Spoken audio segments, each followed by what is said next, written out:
এজন্য আল্লাহর নবী রহমতের নবী বলতেছে, যুবক 3 নাম্বার হলো, তোমার বাবার কাছে যদি কোনো মানুষের কোনো পাওনা থাকে পাওনা পরিশোধ করো, মার কাছে কোনো পাওনা থাকলে পাওনা পরিশোধ করো। এই পাওনা পরিশোধ না করা পর্যন্ত কবরের আগুন নিভবে না। 4 নম্বরে নবী বলেন ইকরামুস, নবী বলেন সিলাতুর রাহমিল্লাতি লা তুসালু ইল্লা বিহিমা। আমি সিরিয়ালটা কিন্তু জিজ্ঞেস করব, এই যে 5টা আমল আমার পকেট থেকে পুরস্কার দিব যদি কেউ কই নিতে পারেন 5টা আমলের কথা। 1 2 3 তিনজনকে পুরস্কার দিব। রাজি আছেন? মন্দির ডরাই গেছি অসুবিধা। তবে আমার এই প্রশ্নের জবাব আলিম সারা দিতে হইব। শর্ত আলেমরা সারা, শুধু আপনারা যারা এখানে যুবকরা আছেন, সাধারণ মানুষ আছেন, তারা আমি আমার বয়ান থেকে 3টা প্রশ্ন করব। এই 3টা প্রশ্নের প্রথম পুরস্কার প্রথম যে উত্তর দিব তারও একটা পুরস্কার দিব, দ্বিতীয় প্রশ্নের উত্তর যে দিব তারও একটা পুরস্কার, তৃতীয় প্রশ্নের উত্তর দিব তারও একটা পুরস্কার। এবার মনোযোগ রাখেন কিন্তু কোন কথা কোন দিকে যাইতেছে।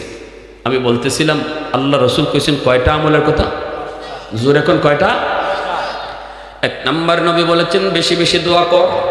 2 নম্বরে নবী বলেছেন তাদের জন্য দান সদকা কর। 3 নম্বরে নবী বলেছেন তাদের হক থাকলে হক পরিশোধ করো, কারো হক নষ্ট করে থাকলে হক তুমি পরিশোধ করো।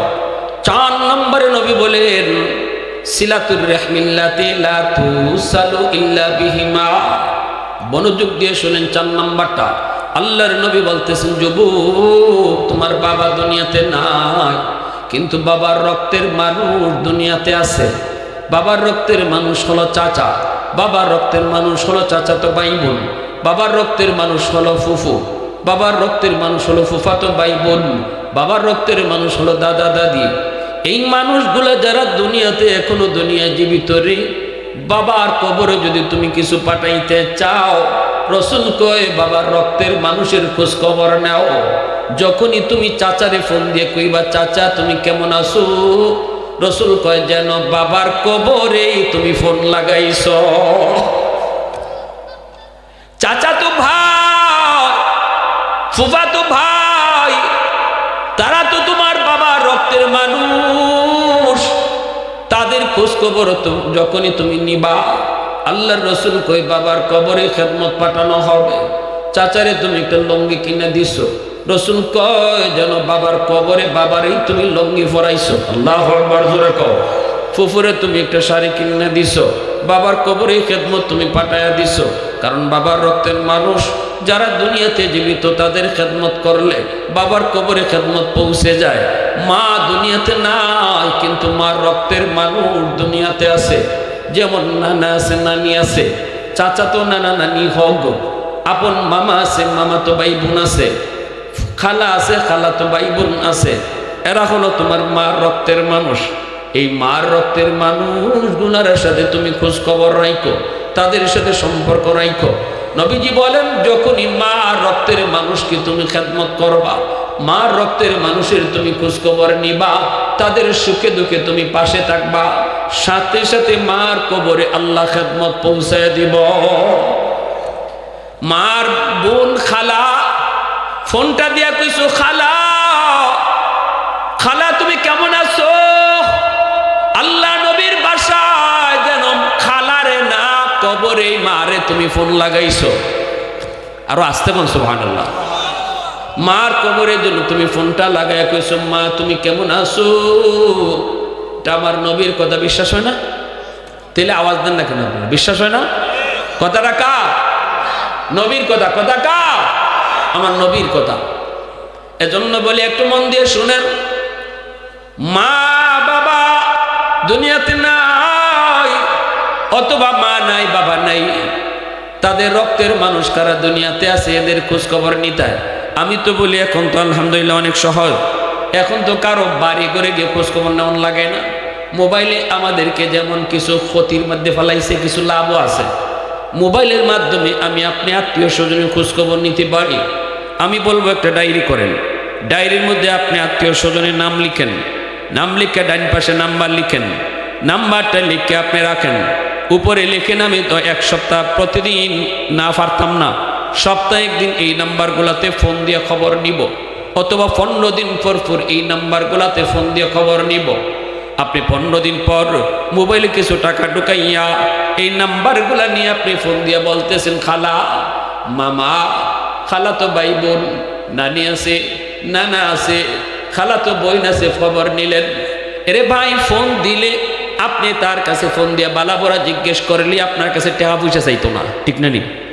সবাইকে টাকা পয়সা চাইবার লেগে বই থাকে, অন্তত খালি ফোন দিয়া, কিরে তোরা কেমন আছো, কি দিনকাল কেমন যাইতেছে, এই যে একটা খোঁজখবর নিছেন, এই যে একটা খোঁজ নিছেন, এতে আপনার খালা তো ভাই খুশি হয়ে গেছি গা, আমার ভাইটা অত বড়, এরপরও সে আমার খোঁজ নিতেছে, তার দিলটা খুশি হয়ে গেছি গা। আমার রসুল কয়, তোমার খালা তো ভাই তোমার মার ব্লাডের, মা কবরে, কিন্তু আল্লাহ এই খবরটা মার কবরের লগে লগে পৌঁছে দেবে।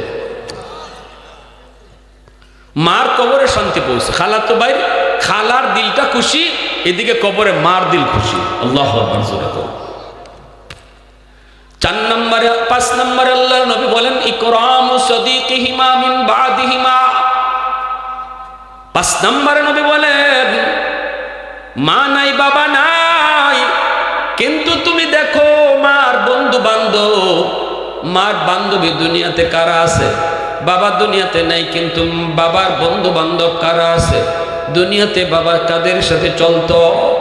মা যেই মহিলাদের সাথে চলতো, যেই মহিলারা মার পাশে আইসা গল্প করত, এরা দুনিয়াতে আসেনি না নাই? বাবা যাদের সাথে দোকানে বসে চা খাইতো, বাবা যাদের সাথে সময় ব্যয় করত, তারা দুনিয়াতে কেউ আসেনি না নাই? যদি বাবার বন্ধু বান্ধবকে তুমি পাও, আল্লাহর নবী বলেন, ওই বাবার মতোই তুমি তারে শ্রদ্ধা কইরো। যখনই ওই বাবার বন্ধুকে তুমি বাবার মতো শ্রদ্ধা করবা, সাথে সাথে খেদমত আল্লাহ বাবার কবরে পৌঁছায় দিব। এজন্য বাবার বয়সী মানুষের সাথে বেয়াদবি কইরো না। বাবার বয়সী মানুষের সাথে বেয়াদবি করলে বাবা কবরে কষ্ট পায়। আর বাবার বয়সী মানুষের সাথে তুমি যদি সুন্দর আচরণ করো, তাহলে বাবা কবরে শান্তি পায়। যখনই বাবার কোনো বন্ধুরে কইবা, চাচা আব্বা দুনিয়াতে নাই, এখন আপনারও আমরা দেখি না, আব্বা থাকলে তো আমাদের বাড়িতে কত যাইতেন, চাচা আসেন না আমাদের বাড়িতে একটু চা খায়া যান, চাচা আসেন না একটা চা খায়া যান, চাচার একটা চা খাওয়াইলেন, ঈদের সময় একটা লুঙ্গি কিনে দিলেন।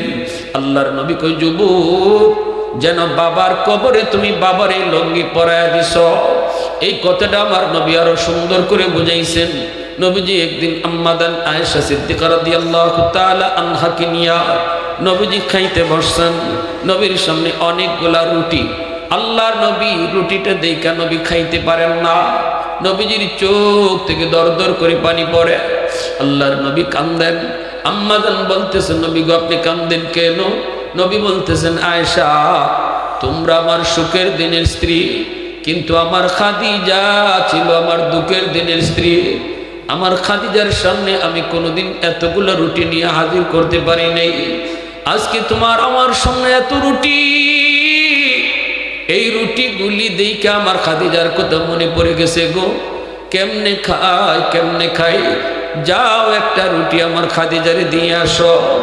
আম্মাদান আয়েশা সিদ্দিকা রাদিয়াল্লাহু তাআলা আনহা বলেন, নবী গো আপনার খাদিজা তো কবরে শায়িত, কেমনে আমি রুটি দিব, কেমনে তার রুটি খাওয়াবো? মায়ার নবী চোখের পানিটা মুইসা নবী বলতেছে, আয়েশা, আমার খাদিজা যদিও কবরে শায়িত, কিন্তু খাদিজার একজন বান্ধবী এখনো দুনিয়াতে জীবিত আছে, নাম হলো নাফিসা। এই নাফিসারে একটা রুটি যদি তোমরা খাওয়াও, আমার খাদিজার এই রুটি খাওয়ানো হলো। والليل মেঘে জুলফে মোহাম্মদ কে তরন্নুম, والشمس में रुखसार अहमद কে তরন্নুম, والفجر में है सुबह रिसालत की बिशारत, والعصر में है दौर नबूवत की बिशारत, हर फूल में है रूय मदीना का तबस्सुम, शाखों की लचक में बेक़दा का तकल्लुम, यासीन से मौला ने कभी उनको पुकारा, हामीम कभी और कभी तासीन इशारा, ये रमज़ों के कुछ आशिक माशूक के माबैन, समझा है जिन्हें खल्क़ों में एक सरवर कौनैन, समझा है जिन्हें खल्क़ों में एक सरवर कौनैन। मुसलमाনের आवाज़े को अल्लाहु আকবার, আরো জোরে কো আল্লাহু আকবার। আমার ভাইরা বন্ধুরা, এজন্য বলতেছিলাম রে যুবক, আল্লাহর নবী রহমতের নবী ওই মদিনার ওই যুবক, যেই যুবক মদিনার একটা প্রসিদ্ধ গোত্র বনু তামিম গোত্রের যুবক, এই যুবককে নবীজি খবর এই ওয়াজটা শুনাইলেন। এরপরে নবীজি বললেন, জানোনি যুবক, বাপমার নামে মসজিদ মাদ্রাসায় দান করো। জুনাইদ বাগদাদি একদিন ঘুমায় রইছেন, স্বপ্ন যুগে দেখতে পেলেন একজন জাহান্নামী চেহারার একজন মানুষ ওনার সামনে হাজির। জুনাইদ বাগদাদি বলতেছেন, কে গো তুমি, কি তোমার পরিচয়? লোকটাকে, হুজুর আমি আপনার গ্রামেরই একজন মানুষ, অনেক দিন আগে আমার মরণ হয়েছে, কবরের মধ্যে আমি আগুনে ফুটতেছি, জাহান্নামের কষ্ট আমার কবরে। আল্লাহ আমাকে জানাইছে দুনিয়াতে আমার একটা মেয়ে, ওই মেয়েটাকে যদি একটু আপনি যে এখন মেয়েটায় যদি আমার নামে দান সদকা করে, আল্লাহ বলেছেন এই দানের উসিলায় আমার কবরের আযাব মাফ করে দিবে। জুনাইদ বাগদাদি ঘুম থেকে ওইটা মেয়েটার খবর নিতে চললেন। মানুষেরা কয়, হুজুর এই মেয়েটার চরিত্র ভালো না, ওর কাছে আপনি যায়েন না। জুনাইদ বাগদাদি কয়, না, যে কোনো মূল্যে মেয়েটার কাছে আমার যেতে হবে গো, কারণ জরুরি একটা খবর। নদীর পারে যায় তিনি মেয়েটারে পেয়ে গেলেন। জুনাইদ বাগদাদি কয়, মা গো আমি একটা খবর নিয়ে এসেছি। মহিলায় কয়, মেয়েটায় কয়, কার খবর? কয় তোমার আব্বার। কয় আমার বাপের আবার কি খবর? বাপ তো কত আগেই মরে গেছে, কত আগেই তো বাপ মরে গেছে। জুনাইদ বাগদাদি কয়, ওই বাপের খবর আল্লাহ আমাকে স্বপ্ন যুগে দেখাইছে, জাহান্নামের আগুনে আছে সে কবরে, কিন্তু আল্লাহ তার একটা খবর দিছে, তুমি তার একমাত্র সন্তান, আজও পর্যন্ত বাবার নামে কোনো দান সদকা করো নাই, আল্লাহর কাছে একটু হাত উঠাও নাই। যদি তুমি তোমার বাবার নামে একটু দোয়া করো, দান সদকা করো, এর উসিলায় আল্লাহ তোমার আব্বার কবরের আযাব মাফ করে দিবে। এজন্যই সন্তান হলো বাপ মার জন্য সদকায়ে জারিয়ার। যুবক, সন্তানটারে দিন শিখায় যাও, নামাজি বানায় যাও, সন্তানটারে আলেম বানাও, সন্তানটারে হাফেজ বানাও। কবরে বাপ মার যদি আযাব হয়, সন্তান যদি নেককার হয়, ওই নেককার সন্তানের উসিলায় আল্লাহ বাপ মার কবরের আযাব আল্লাহ মাফ করে দেয়। এজন্য সন্তানরে দিন শিখায় যাও। ওই লোকটাই মেয়েটারে দিন শিখায় নাই, পর্দা পুরুষদের শিখায় নাই, কোরআন শিখায় নাই, আখিরাতের বুঝ দেয় নাই, যার জন্য মেয়েটা চরিত্রহীন হয়ে গেছে। জুনাইদ বাগদাদি কথা বলার পর এইবার মেয়েটাই কয়, কোন কি আপনি দান সদকা করলে আব্বার কবরে আগুন নিবি যাইব? বলে হ। সাথে সাথে এক মুষ্টি পানি হাতের মধ্যে লইয়া জুনাইদ বাগদাদির দিকে ঢিল মারছে, নেন এই পানিটা আমার বাপের লাগে সদকা করলাম। জুনাইদ বাগদাদি সাথে সাথে বডিটা সরাই ফেলছেন, পানিটা ওনার শরীরে পড়ছে না, মাটিত পড়ছে। মনের ভিতরে বড় কষ্ট নিয়ে তিনি চলে গেলেন, ঘুমাইছেন। স্বপ্ন যুগে দেখেন ওই লোকটা, যে লোকটা গত রাত্রে এসেছিল জাহান্নামী চেহারায়, আজ ওই লোকটাই জান্নাতি চেহারা লইয়া জুনাইদ বাগদাদির সামনে হাজির। আল্লাহর ওলি জুনাইদ বাগদাদি কয়, ভাই কেমনে পরিবর্তন হলো, কেমনে হলো? তোমার মেয়েটা তো তোমার নামে কোনো সদকা করে নাই, বরং ঠাট্টা করেছে, মজাক করেছে, আমার সঙ্গে তামসা করেছে। আমি তো আরো কষ্ট পেয়েছি। এমনি লোকটা কয়, হুজুর আমি আপনার শুকরিয়া আদায় করতে এসেছি। আমার মেয়েটা জাহান্নামী, মেয়েটা অনেক দুশ্চরিত্রা, কিন্তু আপনার খবর শোনার পর যে পানি ছিটা দিছে, এই পানিটা কিন্তু আপনার গায়ে লাগে নাই, পানিটা পড়েছে মাটিতে। যেই জায়গার মধ্যে পানিটা পড়ছে ওই জায়গায় একটা পোকা দীর্ঘদিন যাবৎ পানির তৃষ্ণায় ছটফট ছটফট করে। ওই পোকাটার মুখে যখন পানিটা পড়ছে, সাথে সাথে পোকার জীবন রক্ষা হয়েছে। আর পোকাটায় দোয়া করছে, আল্লাহ যার উসিলায় আমি পানি পেয়ে জীবন রক্ষা হলো, আল্লাহ তুমি তারে মাফ করো। এই উসিলায় আল্লাহ আমারে মাফ করে দিছে।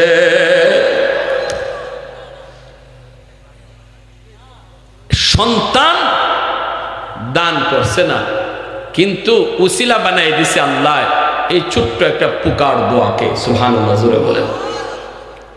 প্যারে হাজিরিন, এজন্যই আল্লাহ রাসূল সাল্লাল্লাহু আলাইহি ওয়াসাল্লাম কইছে, বাপমার কথা ইয়াদ হইলে বেশি বেশি বাপমার জন্য তুমি দান সদকা করো, মসজিদ মাদ্রাসায় গরিব মানুষকে, তাহলে আল্লাহ ওই দানের খবর বাপমার কবরে আল্লাহ পৌঁছাই দিব। জুনাইদ বাগদাদি কেটা জানেননি? উনি বাগদাদের বহুত বড় একজন কুস্তিগির আসলা। এই কথাটা কই শেষ দিচ্ছি বয়ান। জুনাইদ বাগদাদি বহুত বড় একজন কুস্তিগির। উনি এরকম আল্লাহর ওলি ছিলেন না। ওই জুনাইদ বাগদাদি কুস্তিগির করে করে জাতীয় পর্যায়ে বীর হয়েছেন। আজকে ওনারে সরকার পুরস্কৃত করব। তিনি বাগদাদের সবচেয়ে বড় বীর, ওনার সাথে কেউ কুস্তিতে পারে না। পুরস্কার দেওয়ার আগে বাদশাহ কইছিল, আসনি জনগণের ভিতরে এমন কেউ সরকারি একটা মেডেল দেওয়া হবে জুনাইদকে, কেউ কি এমন আসো শেষমেশ জুনাইদের সাথে কুস্তি করবা? যদি করো তাহলে সুযোগ আছে, আর নতুবা জাতীয় বীর হিসাবে তারে আমরা খেতাব দিব, এখন এক স্বর্ণের মেডেল দিব। সাথে সাথে একজন বুড়া মানুষ, আর তো পারেন না, শৈল্য শক্তি নাই, এই বুড়া মানুষটা দ্বারাই কইতেছে, যাবো না, জুনাইদের সাথে আমি কুস্তি করব, হাঁটবার শক্তি নেই। তো সব মানুষ তো অবাক হয়ে তাকাইছে, ঘটনা কি? হুশ আসেনি তোমার? 100% হুশ আছে। তো জুনাইদের সাথে তুমি কুস্তি করবা, যদি মইরা যাও রিস্ক নিব কেটায়? আমার রিস্ক আমি নিব, কাগজ কলম আনেন, কারো রিস্ক নিতে হইব না, আমার রিস্ক আমি, কুস্তি আমি করব। তখন দেখা যায় সব মানুষ অবাক। সেই রকম নিজের রিস্ক নিজে নিয়া জুনাইদ বাগদাদির সাথে কুস্তি করার জন্য মাঠে হাজির হয়ে গেছি গা। হাজার হাজার দর্শক গ্যালারিতে, মাঠের মধ্যে জুনাইদ বাগদাদি কুস্তি করবো কেডায়? একজন বুড়া মানুষ, ঠিকমতো আটার শক্তি নেই। এখন মানুষ দেখতেছে, দুইজন আস্তে আস্তে কাছে গেছে পরেই কুস্তি লাগার আগে তো একটু কথা হয়। তো বুড়া মানুষটা যায় কইতেছে, জুনাইদ আমারে চিনো? না, আমি আপনার চিনি না। তো আপনি কোন সাহসে আইছেন আমার সাথে কুস্তি করতেন? জুনাইদ বাগদাদির বুড়া লোকটা কয়, তুমি আমারে চিনলে সেলুট দিবাই। জানো জুনাইদ, জীবনে তো বহু মানুষে হারাইছো, আজকে আমার সাথে তুমি পারবা না, কারণ আমি আমার নবীর বংশের একজন মানুষ, আমি তোমার নবীর বংশের একজন মানুষ। আমার পরিবার আজকে 3 দিন যাবত না খাইয়া, আমার বাচ্চাগুলি উপাস। নবীর বংশের হওয়ায় কারো কাছে সাহায্যের হাত পাততে পারি না, এটা আমার রসুলের নিষেধ। অতএব যদি আজ নবীর বংশের ইজ্জতের খাতিরে তুমি নিজে নিজে হারো, তাহলে নবীর বংশের কয়েকজন মানুষের পেটে খাদ্য জুটবে, তাদের মুখে হাসি ফুটবে। এখন চিন্তা করে দেখো তোমার কাছে কোনটা বড়, তোমার মেডেল বড় নাকি নবীর বংশের ইজ্জত বড়? আল্লাহু আকবার। এই কথা শোনা মাত্রই জুনাইদ বাগদাদির চোখ দিয়ে পানি পড়ে গেছে, আর বলতেছে যে আজ তুমি জয়ী হবে। যখন কুস্তি লাগছে, মানুষজন তো আর এই কথা শুনছে না যে কি কানাকানি হয়েছে। মানুষ দেখতেছে কি জুনাইদ বাগদাদিকে ধরছেন, জুনাইদ বাগদাদি ধরছেন ওনারে ফালানোর জন্য, খুব চেষ্টা করতেছেন ফালাইবার জন্য। আসলে তো উনি ফালাইবার চেষ্টাই করে নাই, মানুষে দেখাইতেছে যে খুব চেষ্টা করতেছে বুড়া মানুষটারে ফালানোর জন্য, কিন্তু ফালাইতে পারতেছে না।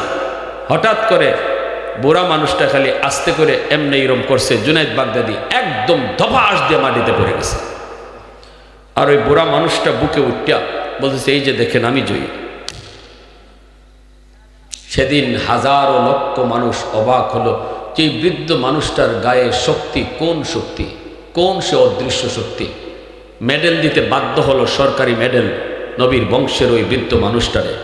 জুনাইদ বাগদাদি পরাজিত হলেন। ওই রাত্রে জুনাইদ স্বপ্নে দেখেন আল্লাহর নবীরে। সুবহানাল্লাহ। যেরকম আল্লাহ নবী স্বপ্ন যুগে কইতেছেন, জুনাইদ, যে জুনাইদ আমার বংশের একজন মানুষের, আমার বংশের মানুষের মুখে হাসি ফুটাইল, আমি রসুল তার উপরে খুশি হয়ে গেলাম। আজ থেকে তুমি শুধু ওলি না, আল্লাহ তোমার নাম ওলিদের সরদারের দফতরে উঠাইয়া দিছে। সুবহানাল্লাহ। সেই জুনাইদ বাগদাদি স্বপ্নে ওই মানুষটারে দেখছেন, ওই মানুষটা প্রথম দিন জাহান্নামী, পরের দিনই জান্নাতি। শুধু সন্তানের দানও করছে না, কোন রকম দানের নিয়ত করে ফানিসিটা দিছে, এই উসিলা আল্লাহ বাপরে মাফ করে দিছে। তাহলে এবার বুঝেন, আমি আপনি যদি মসজিদ মাদ্রাসায় আমার মার নামে বাবার নামে দান করি, তাহলে এটা আল্লাহর কাছে কত মকবুল হয়, কত প্রিয় হয়। এবার আমরা আসুন, আমার আলোচনার শেষ দিকে চলে আসলাম। যে কথা বলতেছিলাম, নবীজি এই একটা ওয়াজ করেছেন এই যুবককে সামনে রেখা।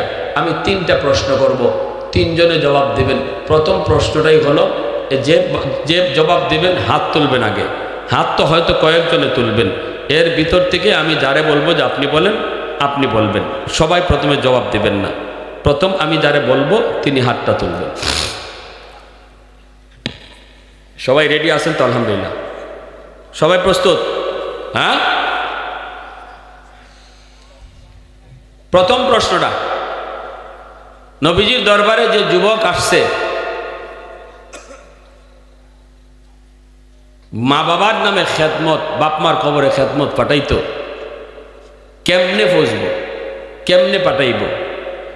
এই যুবক মদিনা শরীফের কোন গোষ্ঠী? আর কেউ আছেন হাত তোলার? আচ্ছা, তুমি আগে হাত তুলছো, তুমি বলো।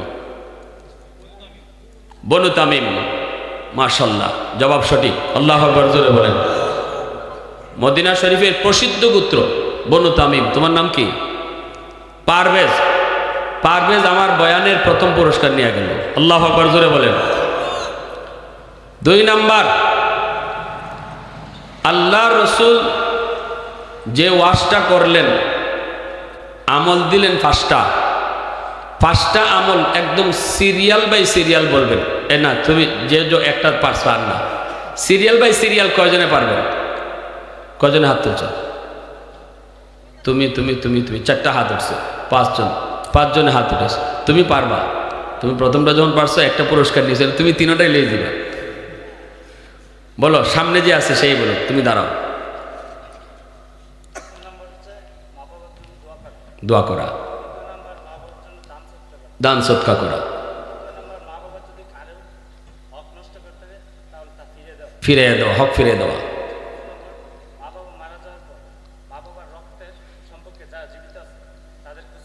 খোঁজখবর নেওয়া, রক্তের মানুষের খোঁজখবর নেওয়া। 5 নম্বর,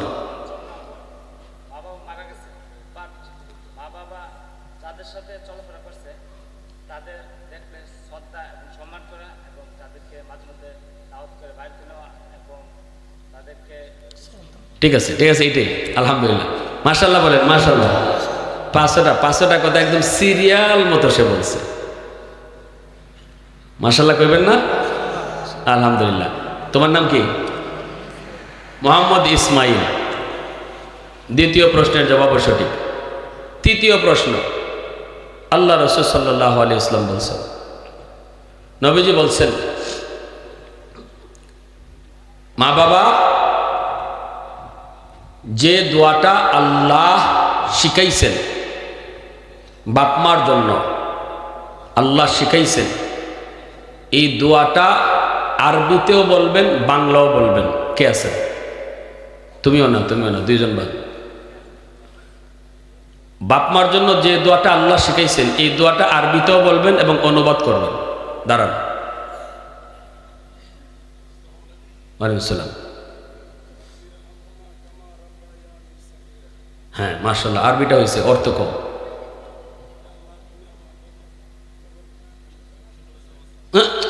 তুমি কেন কই দিছ? কন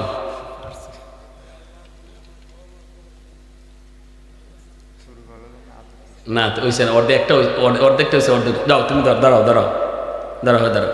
কি নাম তোমার? বলো, জোরে বলো।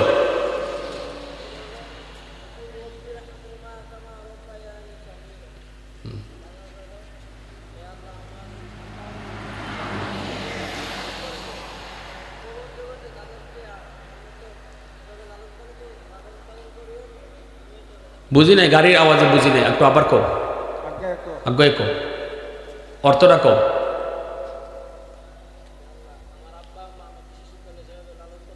হ্যাঁ,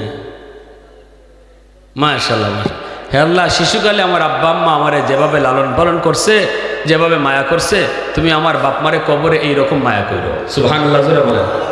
কত সুন্দর। বসো, কি নাম তোমার? কি আজমির? আগের নামটা কি?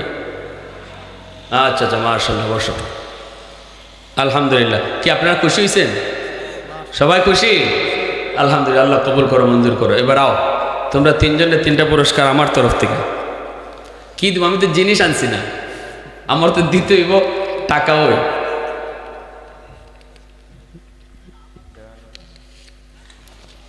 নেন, তিনজনের 200 টাকা করে দিয়ে দেন। হুজুর হাতে দিয়ে দেন, আমার কাছে বাংতি নাই। না না না, এটা পুরস্কার, এটাই তো দোয়া, এটাই দোয়া। পুরস্কারটা এটাও দোয়া। বাংতিটা দিয়ে দেন।